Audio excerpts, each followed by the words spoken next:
Following is a conversation with His Divine Grace, A.C. Bhaktivedanta Swami Prabhupada, recorded on the 9th of July, 1975, in Chicago, Illinois.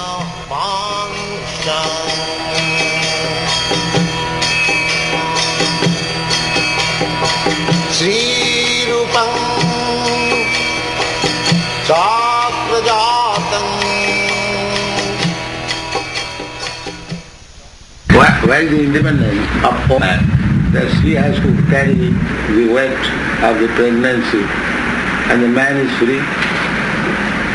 What is the answer to this question?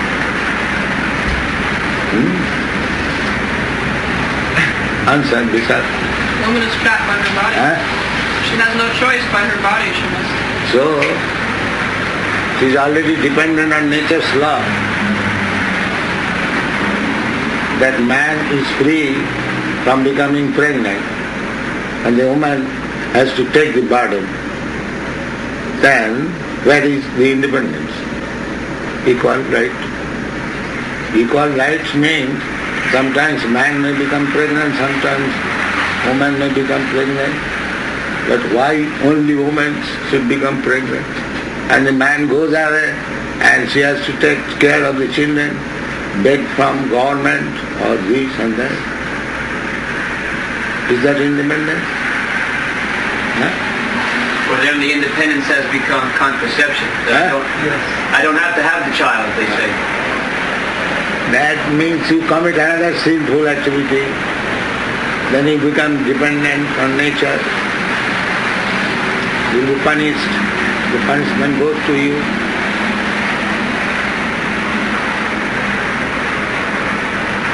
This way, and the whole thing becomes cumbrous. So, where is the benefit of equal right? Phalena parichiyate. We have to see the result of every action, whether the result is beneficial. If the result is not beneficial, the action is not beneficial.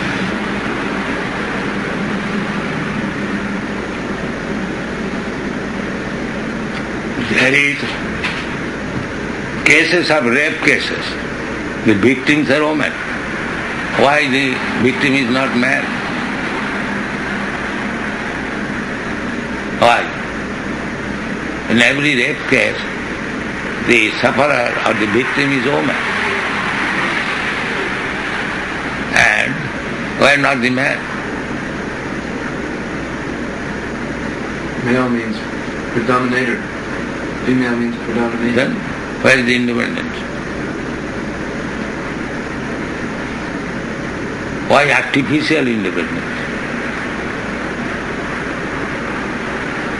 Highest brain substance found in man is 64. They do not understand it. So, Say it clearly. and the highest brain substance in woman found 36. So, that proportion is always there. It may be 20 ounce, 40 ounce, brain substance in man is more than the woman. That is a fact. Always. Is that in the Vedas also? No, I am talking of the psychology. I am giving the name, Dr. W. Sarkar. When I was a student, he said, so he is a great authority in psychology. They are giving the date, but they say now they have improved. They are not convinced. But they could not improve this position, they become pregnant. For the last hundreds and thousands and millions of years, in the history we hear that woman is pregnant. We never heard man is pregnant. So where is the progress?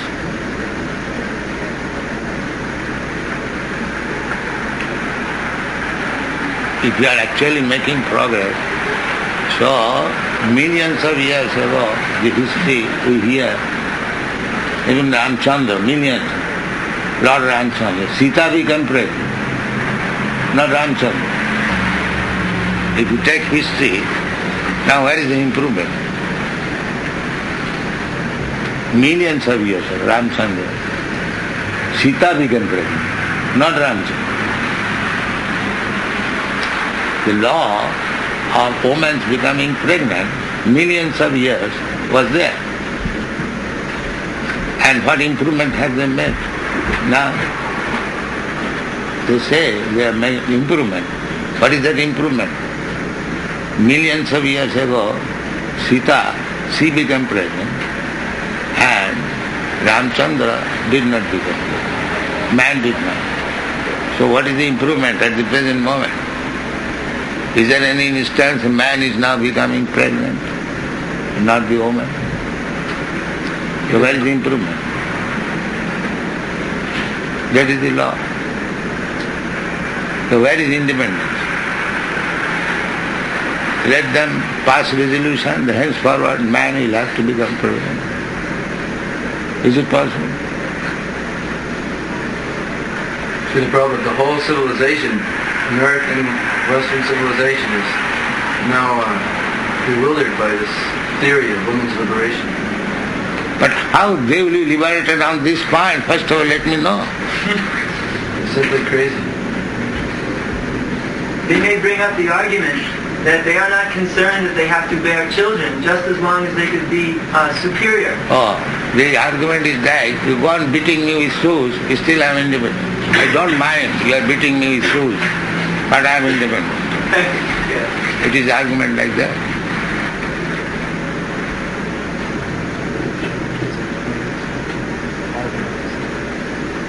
One, there were supposed to be some aldermen here, but one of them was a woman, and it has been on the news already about what you said, and she doesn't want to come now. Alderman? They're like city councilmen. In this case, it's a city councilwoman. So she has refused to come because there's been a lot of publicity now created. They are speaking on the radio that the Swamiji has come to solve all the problems by saying that woman is inferior to men.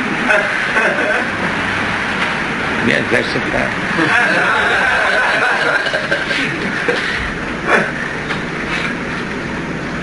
So what the man says, They are being quiet.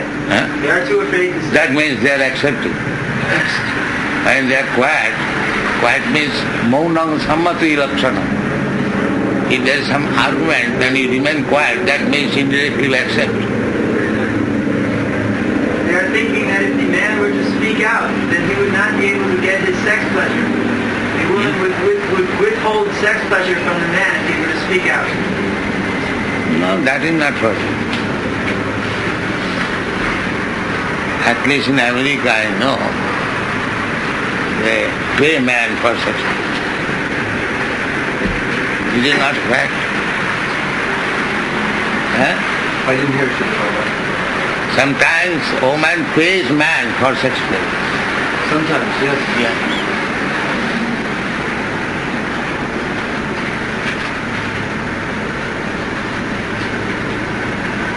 Srila Prabhupada? Yes. There is one lady, she would like to come and see. She is the mother of one of our devotees. But she is coming wearing tilak and a big bag. Very good. Very good. But I am not speaking of my experience. When we speak from the Shastra. So, this woman's dependence is described in Manusanga. And there are many instances, just like Kunti. Kunti was not ordinary woman. She was very large and exalted woman. This is one point that in our devotional line, there are spiritual leaders who have been women, such as Kunti. She gave... But it's still, that's why I say, you still see women dependent on their son. That is my problem. Just like the sons, they lost the game and they are to be banished. Kunti was not banished. So when the sons went to forest, Kunti also followed. Because she thought that I am widow, I am dependent on my sons, so wherever my sons will remain, I shall remain. She did not lose the game, neither she was ordered to go to the forest. Similarly, Sita, wife of Lord Ramchandra. Lord Ramchandra was requested by his father to go to the forest. Not Sita. Sita was also a king's daughter. So she could go to her father, that my husband is going to the forest, let me go to my father's house. She did not go.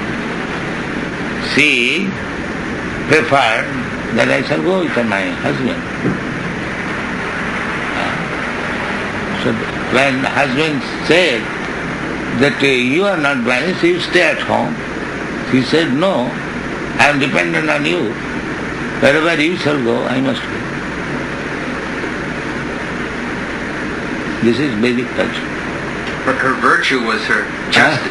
Her chastity was her great virtue. Yes, that is the thing. Nowadays that is no more. Nowadays may be different, but I am speaking of the Vedic ideas, that woman in all circumstances, unless the husband is crazy or something like that, man or in every case, the instances that wife is faithful and subservient to the husband. That is the Vedic culture. Even the husband goes out of home, vanaprastha, the wife also goes with him. When he takes sannyas, at that time there is no accompaniment of wife. Otherwise, in Grihastha life and even vanaprastha life, the wife is constant companion and subservient. That is the history of Vedic culture. History, Gandhari, because her husband was blind, so when the marriage settlement was done, she was not blind, but she voluntarily became blind by wrapping cloth.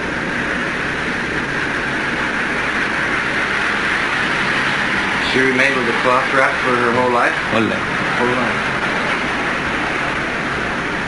She voluntarily became blind. And up to the last point of her husband's precarious condition, she remained with him. These are the examples. There are other examples. Damayanti. They became so poor that they had no clothing. So the one cloth divided into two, husband and wife. So these instances are in the Vedic literature. That wife remains always faithful and subservient to the husband. That is their purpose. Now the Americans may not like this idea, that is different. But we are speaking of the Vedic culture. And these are the instances, vivid instances, why Sita accompanied her husband. And because she accompanied her husband in the jungle, the war between Ram and Ravan became possible. And it is the advice that when you go to other countries, you should not take your wife. Pathe nari vibhajyita. Because it may create some trouble. But still, the faithful wife goes with the husband. You used the example of this, that woman is less intelligent of the size of the brain, given by one professor in 19 1920.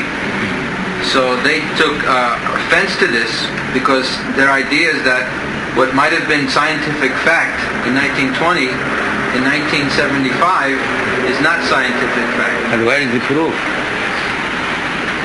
And from 1920 to 1975, where is a woman who is extraordinarily bigger than man?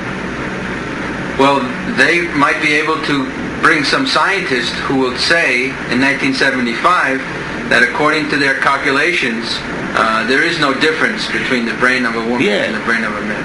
In other words, that what is considered scientific fact, that changes according to the social ideas that are prevalent at a particular time. Social ideas, there is no standard social idea. There is another. You can change in any way. But so far physiological condition, that has not changed. The feature of the woman's body has not changed. How the brain will change. The bodily feature of woman, as it was in 1920, it is still going on. Outwardly we see. How inwardly it is changed. In 1920, the woman was becoming pregnant. There is no change now. The man is pregnant.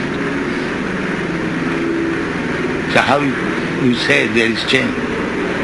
I don't know, but she said that they have spoken to scientists, and that scientists say that the woman's brain, now a scientist says a woman's brain and a man's brain is not different. No. She said that even though the woman's brain may be smaller, that doesn't make a difference of intelligence. No, they think it is the creases in the brain. Just like Einstein had a very small brain, but there were many creases, so they said that's why he was very intelligent, because there were creases.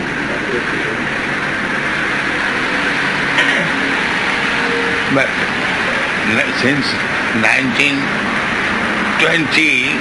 to up to date, in the history, there have been many great personalities, or very prominent personalities. And where is the history that woman greater than the man or equal to the man?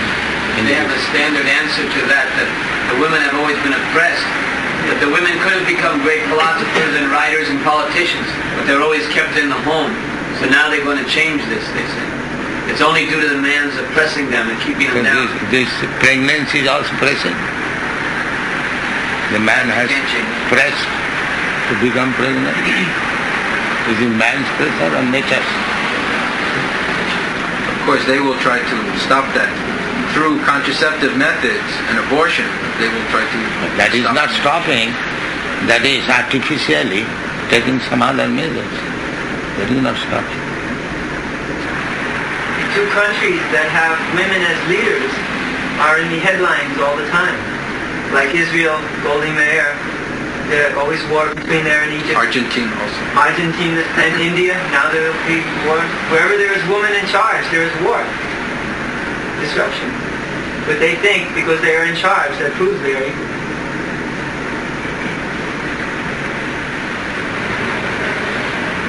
I think in Indian history, she is the first woman to be in charge of the state. Before her, there is no instance of woman becoming in charge. In Sri Lanka also they have women in charge. That is also considered Indian. According to Manu Samhita, which is Vedic law, it is said that woman is not to be given freedom. They are to be protected.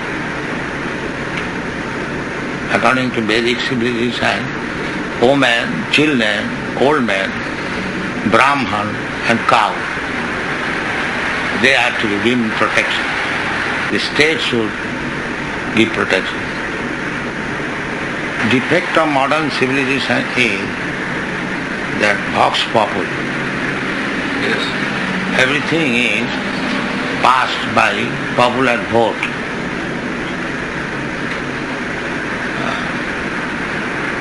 But that is also defective. You brought that out nicely by giving the example of Nixon. Yeah. He received the largest popular vote in any president in the history. And he was also then pulled down. Indira Gandhi also. Yes, she got the largest number of votes. Even more than her father, she received. So what is the value of these votes? If by vote, if you select a wrong man, and again you try to drag him down, then what is the use of this?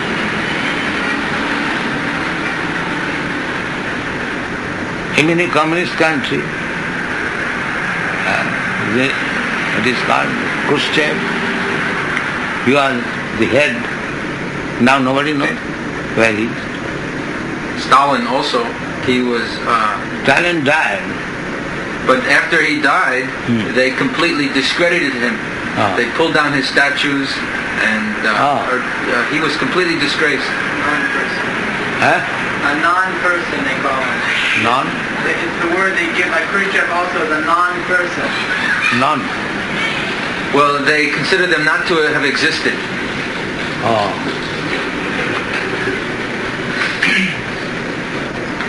I was seeing one of these Time magazines.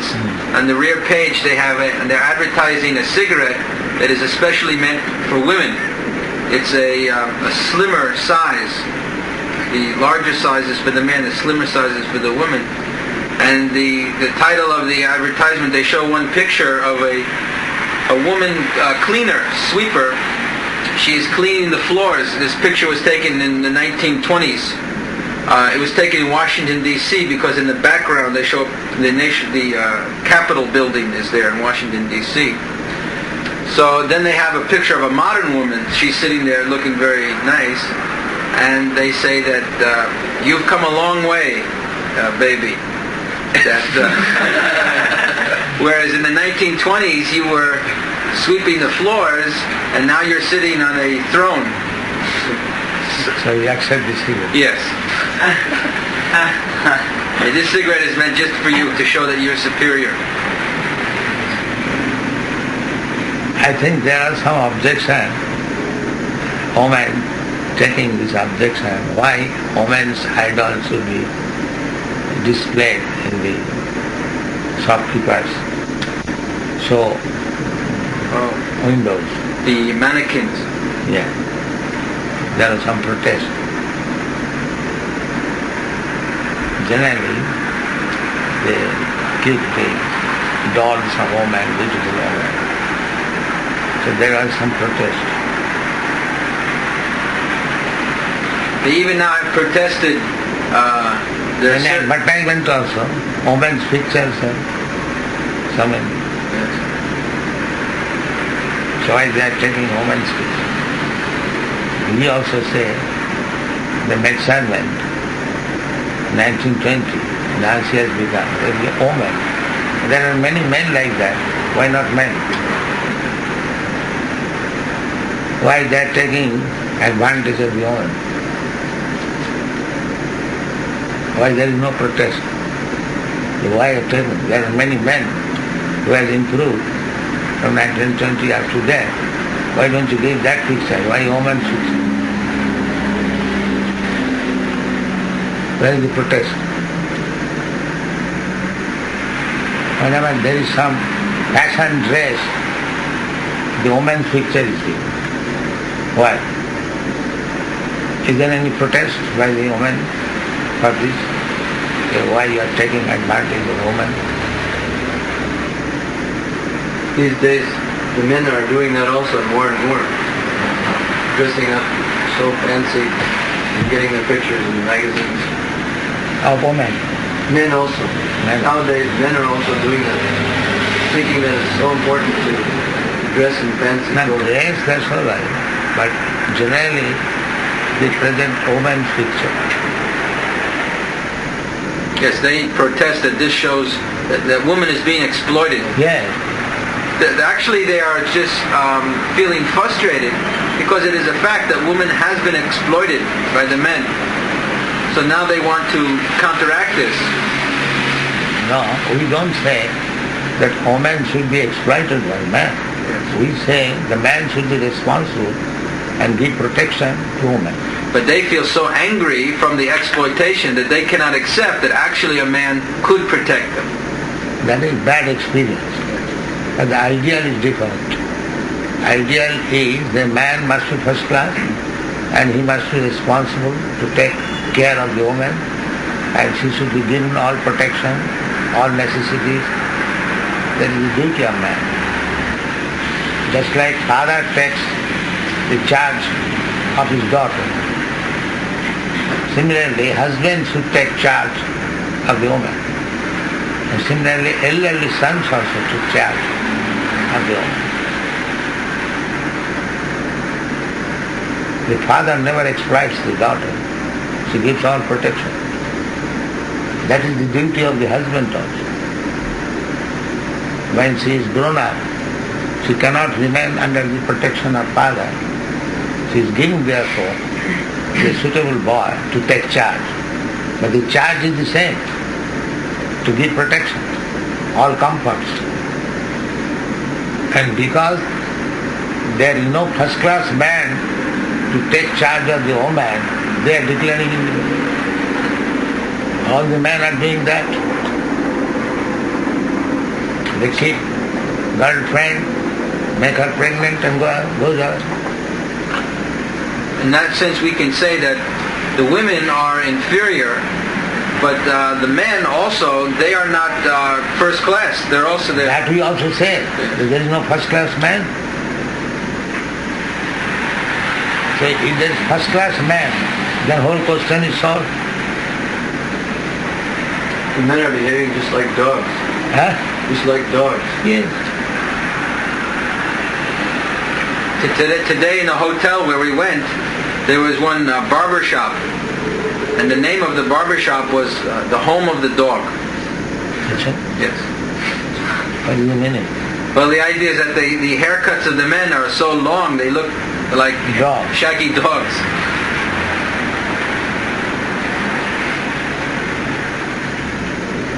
After all these questions can be solved if people become Krishna conscious. There is no such discrimination. Pandita Samadavsi, Sama Sarvesu Bhute. These distinctions are there on the material platform. On the spiritual platform, there is no such distinction. Well, that is something that the reporters did not understand. This point was not discussed very fully. That actually we are not unkind to women. We are not exploiting them as others do. Because one who is in the spiritual life, he feels he is equal to men. Women does not matter. So you can write that spiritually there is no such distinction. Spiritually, Krishna says that although there is distinction in the material field, low and high, but one who takes shelter of me, manghi patham vipasritya, jepisu papajuna, striya vishastra thasu. Find out this verse. Manghi patham vipasrita, jepisu papajoniya, striya vishastra thasu. O son of Prita, those who take shelter in me, though they be of lower birth, women, Vaishyas, merchants, as well as Shudras, workers, can approach the supreme destination. This point of Krishna consciousness is very difficult to understand, and it will only be possible for very few persons to grasp this truth. Therefore, you are encouraging us to introduce the proper social system so that gradually people may understand. Otherwise they could never accept Krishna consciousness. Krishna consciousness is understood by the first class man. In the social system, if you don't keep a first class man for section, then it will not be possible. Society. Or if next alternative that everyone agrees to chant Hare Krishna, then it will. That is the simplest method. You become first class or last class, doesn't matter. You take to this chanting Hare Krishna mantra, then you become equally in spiritual consciousness. So it is already published in the paper. Well, all the radio stations are carrying it, and the TV will probably have it tonight. Actually, this one purport might clarify the disagreement. They may not be so angry. Oh, I do not understand by nature's discrimination the woman is put into greater difficulty by bearing child. That is the one thing they cannot avoid, cannot escape. Why this arrangement is by nature? How they can change it? Someone was telling me that there have been many instances that when women are being taken to the hospital to give birth to their children, they're in the ambulance and they're experiencing the pains, that they are cursing their husbands. Why you have given me this pain? Yeah. Birth pain is very serious. They vow never to have sex again at that time. But that sloka I was Timpantane Hakripana Baudukavad. So the sex life and the after effects are full of miserable condition. So once they have sex life, women become pregnant and the painful conditions are past. But still he or she is not satisfied, again takes the same thing entailed by so many sufferings. Tippantane Hakripana, because he has no knowledge, he commits the same thing again. chewing the chew. Both of them suffer. But irresponsible father avoids, then the both suffering comes on the woman. She suffers the pain, birth pain, and suffers to raise the children. And the man goes on. How they are going to solve this problem? What is their answer? They become dependent on the man during sex life and purchases the pain, birth pain, and accuses the husband. And then when the child is born, she has to take care. The father may go away.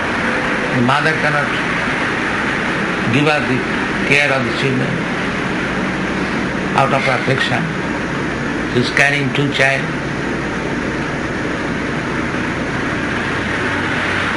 So these are the after effects. So can the woman avoid sex, which is entailed with so much sufferings? She submits. Where is the independence?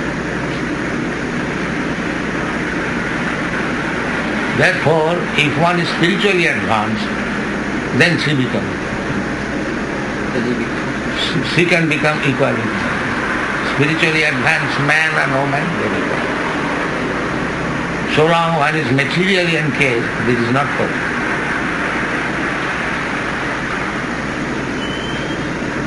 Srila Prabhupada, in Winnipeg there is one very pious East Indian man who is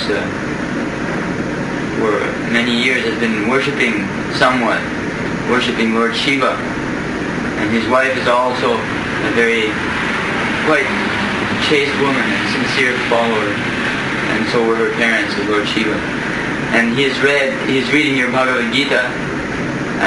He visits our temple, and I have given him the first volume of Canto 4, which discusses Lord Shiva a great deal. And in there he has read in one of your purports that Krishna is more pleased when you worship his devotees than when you worship him directly. And Lord Shiva is a very great devotee of Krishna. So he has now interpreted that to mean that if he worships Lord Shiva so nicely, then actually he's pleasing Krishna more. So he is experiencing some difficulty because of this. And I'm not quite sure how to instruct him. But actually,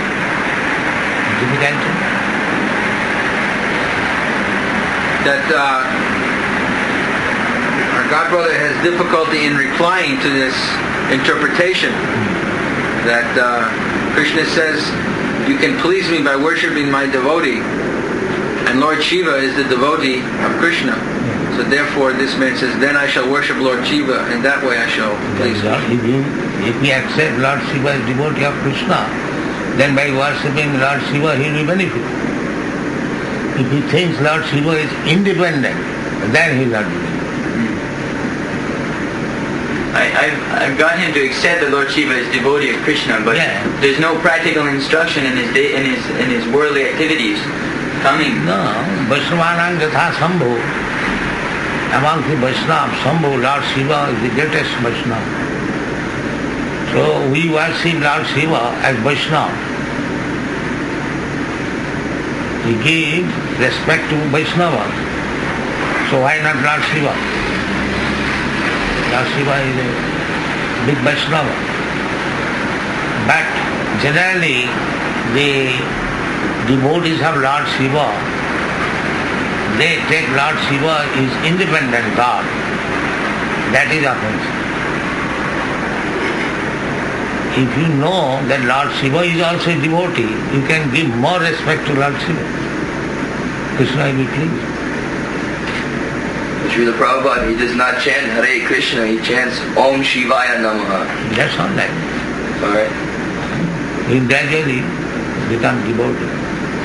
Yes. When God, Lord Shiva will be pleased upon him, he will advise. He is already trying to tell him to follow in your footsteps, Srila.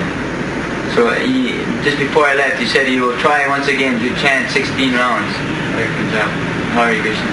He has tried already. He has a taste of... If he simply understands that Lord Shiva is a Vaishnava, and if you worship Lord Shiva, then he will get the benefit. I was just thinking that in Hyderabad, you also spoke something very unpopular when you were discussing about the worship of Lord Shiva and Lord Krishna. And you used the example of the milk and the curd. Yes. And one man in the audience, he asked you, who's the milk and who's the curd? And you said that Krishna is the milk and Shiva is the curd. And he did not like that. There is milk and the curd. So one must become milk, one must become curd. So, if Krishna is the origin of everything, then he must be the milk. Sarvakarana Karanam. Ishvara Parama Krishna Satchidananda Vigraha Anadi Radhi Govinda Sarvakarana Karanam. See, he is the cause of all causes. So, if milk is the cause of curd,